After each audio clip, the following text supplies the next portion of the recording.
আপনার স্ত্রীর ছবি আপনি সোশ্যাল মিডিয়ায় যখন দিবেন, বন্ধুরা নিচে লিখবেন নাইস। এই নাইসের মানে কি বুঝতেছেন আপনি?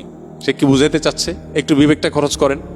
একজন নারী খোলামেলাভাবে তাকে দেখে কেউ যদি বলে নাইস, এর মানে এই মহিলার সকল সৌন্দর্য পূর্ণরূপে অবলোকন করিয়া আমি মুগ্ধ তৃপ্ত হইয়া বললাম নাইস। এটা হলো নাইসের তর্জমা। আপনি এবার দেখেন তো আপনার কাছে কেমন লাগছে। নিজের পরিবারের মেয়েদের খোলামেলা পোশাকে সোশ্যাল মিডিয়াতে হোক, অফলাইনে হোক, মানুষের সামনে উপস্থাপন করার পর যারা দেখে, তারা দেখার পর তাদের মনোজগতে যে চিন্তার উদ্রেক হওয়ার কথা, সেটা আমাদের সবার জানা। এটা প্রকৃতিগতভাবে, সৃষ্টিগতভাবে এটা খুবই কমন এবং সাধারণ এবং স্বাভাবিক বিষয়। আপনি কিন্তু জানেন। কিভাবে জানেন? কারণ আপনি নিজে কি করেন, বা আপনার এরকম সিচুয়েশনে আপনার মানসিকতার অবস্থা কি হয়। আপনি চিন্তা করেন, তাহলে আপনার ফ্যামিলি মেয়েদের ব্যাপারে একই কথা হয়। যেগুলো মানুষ মনে মনে চিন্তা করে, এগুলো যে মুখে বলতো আপনি জুতা নিয়ে দৌড়াতেন, কিন্তু আপনি বুঝো না বুঝার ভান করছেন। শরীয়ত কেন পর্দার বিধান দিয়েছে?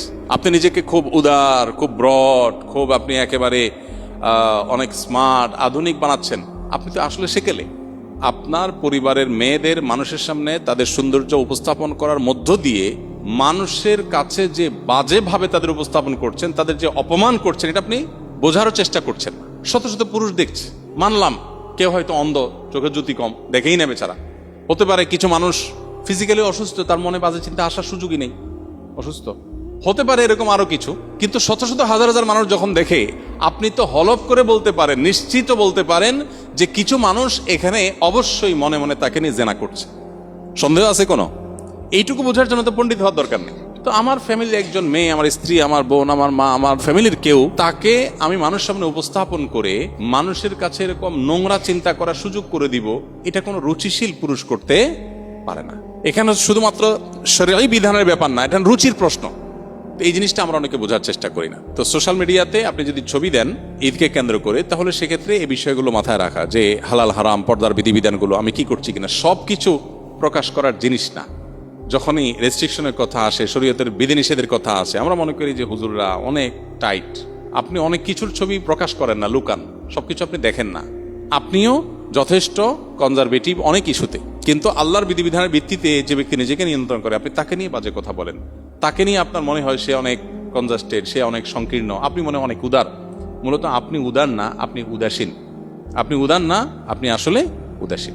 এই জন্য এই বিষয়গুলো খেয়াল রাখতে হবে। এমনিতে বাচ্চারা, ছেলেরা ঈদের আনন্দের প্রকাশ হিসাবে যদি ফটোগ্রাফিক ছবি তুলে সোশ্যাল মিডিয়াতে যায়, সেখানে হারাম কিছু না থাকে, প্রিন্টেড যেহেতু না, তো এটা নাজায়েজ না। অনেক ওলামা একরাম ফটোগ্রাফিক ছবি যেগুলো মোবাইলে বা আপনার ক্যামেরা ধারণ করা হয়, সেগুলোকেও নাজায়েজ বলেন। তবে অনেক ওলামা একরাম জায়েজ বলেন, এবং জায়েজ বলেন যারা, তাদের মতটা আমাদের কাছে শক্তিশালী মনে হয়। সেজন্য আমরা মনে করি যে এরকম ছবি সোশ্যাল মিডিয়াতে দিলে বা অন্য কোথাও দিলে ঈদের আনন্দের প্রকাশ হিসাবে, ঈদের কালচারাল একটা ইস্যু হিসাবে এটা জায়েজ। তবে এখানে জামাই বউ একসাথে ঈদের জামা কাপড় পরে ছবি তুলে সোশ্যাল মিডিয়া দিয়ে দিলেন আর বললেন দোস্তরা ঈদ মুবারক, দোস্ত তো বানাচ্ছেন 5,000 ফেসবুকে। এখন এই যে ছবি দিলেন, এটাতে রমজান জুড়ে যে আমল টামল করলেন, এগুলো সব বরবাদ করার জন্য যথেষ্ট হয়ে যেতে পারে।